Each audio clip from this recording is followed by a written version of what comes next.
বিসমিল্লাহির রহমানির রহিম। ঈদের ছুটিতে বাড়িতে আসছি।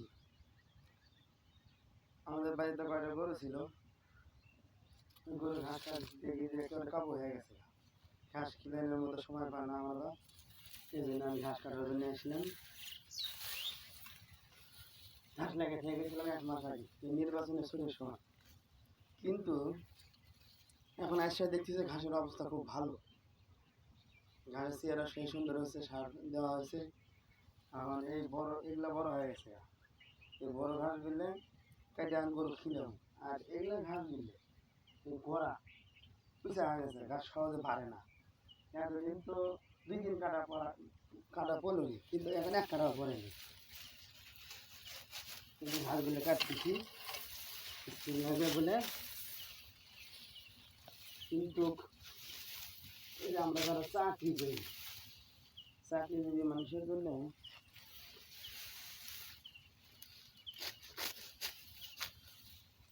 এগুলো খুব কষ্টসাধ্য ব্যাপার, বাড়িতে এসে কাম করা। আমি তো বাইরে আসছি কালকে, রাস্তার অবস্থা খুব ভালো ছিল।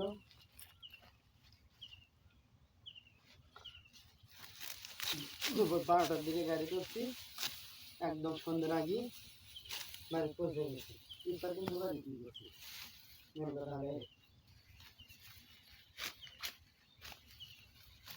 ঘাস কিন্তু প্রচুর কমাইছে, সবগুলো বড় হয়েছে। গরু পালবার গেলে ঘাসের বিকল্প কিছু নেই, ঘাস চাষ করতে হয়। ঘাস চাষ না করলে খেয়ার খেলে গরু মারা হবে, কারণ খেয়ারটা ভিড়ে গেলে খেয়ারে গরু যদি পাতলা পায়খানা হয়, পাতলা হাগে, সেই ক্ষেত্রে খেয়ার খেলে নাই। কারণ বেশি ঘাস খেলে গরু পায়খানা টাইট হয় না, পাতলা হয়। আর পাতলা পায়খানা করলে যাতে ঘন করা হয়, এই জন্য খেয়ার খেলেন নাই। মেন কথা শুকনো খাবার। শুকনো খাবারটা কীরকম, আমরা যেরকম মুড়ি খাই, ওই মুড়ির মতো মুড়ি ওটা শুকনো খাই। ভাত খাইলে যেরকম পেট ভরে একটা তৃপ্তি আসে, কিন্তু মুড়ি খেলে শুধু কোনো রকম সুন্দর দানি বড় হয়।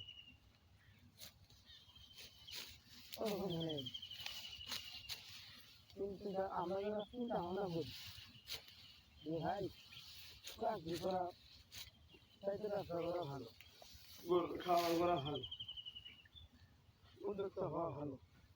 হ্যাঁ ভালো, ঠিক আছে, কিন্তু সবার জন্য ভালো, কারণ এত পরিশ্রম করা সম্ভব না। যারা চাকরি করে তারা এগুলো সহজে পারবে না। আমার জন্য বিপদ হয়ে গেছে। ভাবছিলাম যে একটা ব্যবসা করবো, কিন্তু আমার তো সাহস হয়েছে না।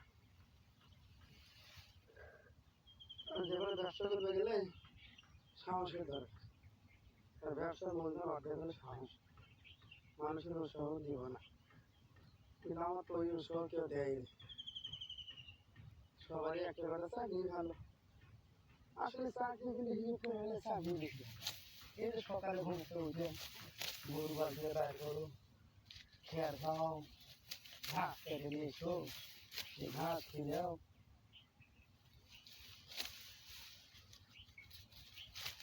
ঘাস আমার কেটে গেলে ছোটো করে দেও, আর ঘাস ছোটো করে দেওয়া ওই 1 ঘন্টা বসে থাকে। এই 1 ঘন্টা বসে থাকে, তার মানে ঘাস কাটার মেশিন নেই আমার, একলাই কাম করা লাগবে। এই কাশি আবার কোটের মধ্যে ঢুকে দিয়ে বসতে বা টুল নিয়ে বসতে গিয়ে আবার ঘাস খাওয়াবে 1 ঘন্টা ধরে।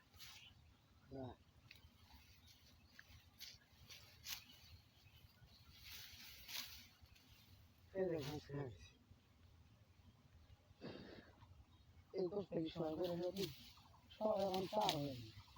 আমার গ্রামে বড় কিছু কাম করে বেরোচ্ছে, তাই আমার জন্য শুরু।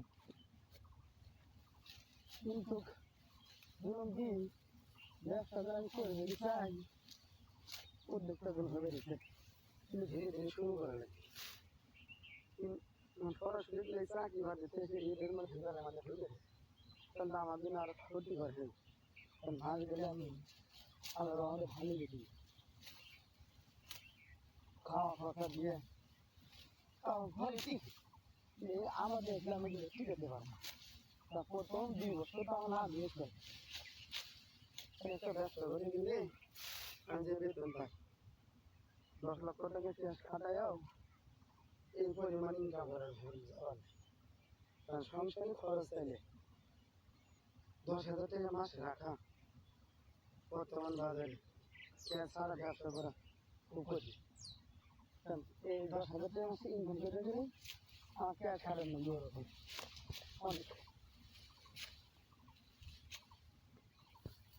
অনেক ক্যাশ হারানো। তাহলে ক্যাশ গুলো কম বুঝি ব্যবসা করতে গেলে মন ভালো লাগবে, বুদ্ধি লাগবে, তারপরে কিন্তু ব্যবসা হবে। এই যে ঘাস কাটি আমার কিন্তু গা ঘামে গেছে। যে বেশি সকালবেলা রোদের তাপ খুব কম কিন্তু তাহলে গিয়ে আমি কাম করি না সকালে অফিসে দেখি 7:30 থেকে বাসা থেকে বেরোই 7:45 মিনিটে বুঝলে দুপুরে 12:45 মিনিট কত সুন্দর একটা নিয়ম দিচ্ছে বিরতি 12:45 আবার একটা 12:30 বিরতি দিতে লাঞ্চ বিরতি আমার 1:30 ধরা আসি বাসায় আসি নামাজ পড়ে খাওয়া দাওয়া করে একটু রেস্ট না নিতে সময় খেয়ে ধরে অফিসে যাই আবার অফিসে যাই অফিসে ডিউটি করতে করি অফিসে ডিউটি করি 8 ঘন্টা ডিউটি হয় 4:45 ওই বাসায় আস্তে আস্তে 5টা বেজে যায়। কোনো কেনাকাটা থাকে বাজার থাকে সদাই তাহলে তো মুশকিল আর নিজের টাইমের মধ্যে পাঠিয়ে দিতে হয় 10 মিনিট লাগতে পারে কেনাকাটা করতে 20 মিনিট লাগতে পারে। আর সে ঘাস কাটছে এই ঘাসগুলো পারে সুন্দর একটা বেস সিস্টেম করি ওগুলো ঘাস দিয়ে রকম করছি বেড়ে বেড়ে বেড়ে যাওয়া থাকবে বেড়ে সিস্টেম করলে ঘাসের উৎপাদন ভালো হয়, পানি সেচা ভালো হয়, সার গোবর দেওয়া দিতে সুবিধা হয়, এলোমেলো হবে এটা সম্ভব হয়। এলোমেলো ভাবে যে কাজই করি সে কাজই করে রাখুন আমার সবগুলো কাজ দিয়ে আমার গুছায় করা এবং পরিকল্পনা ছাড়া কোনো কিছু করলেই ধরা মানে ব্যর্থতার পরিমাণটা বেশি। তখন আমার অভিজ্ঞতা থেকে একটা কথা করি যে ব্যবসা করতে গেলে আমাদের প্রথম লক্ষ্য থাকে সুন্দর পরিকল্পনা কীভাবে ব্যবসাটা করবো, লাভ হবে কিনা বা যে ব্যবসা করি বাকি যাবে কিনা ভাই যে ব্যবসা করে বাকি ব্যবসা মানে সবচেয়ে ভয়ঙ্কর ব্যবসা। বাকি লেনদেন করলে ব্যবসা চালানো সব ব্যবসা হয়। আমি দুপুরে ভাত আসছিলাম আসলে দিতে হলে একদিন বুধবার আসছি কত দোকানদার ব্যবসা নেই চালান নেই কি হয়েছে ভাই ব্যবসা মাল রান্না ছেড়ে দিলাম যে ভাই করে না বাকি সালা কাস্টমারগুলো পালাই গেছে যে বাসায় ঠিকানা দিচ্ছে ওই বাসায় যাওয়া ছিল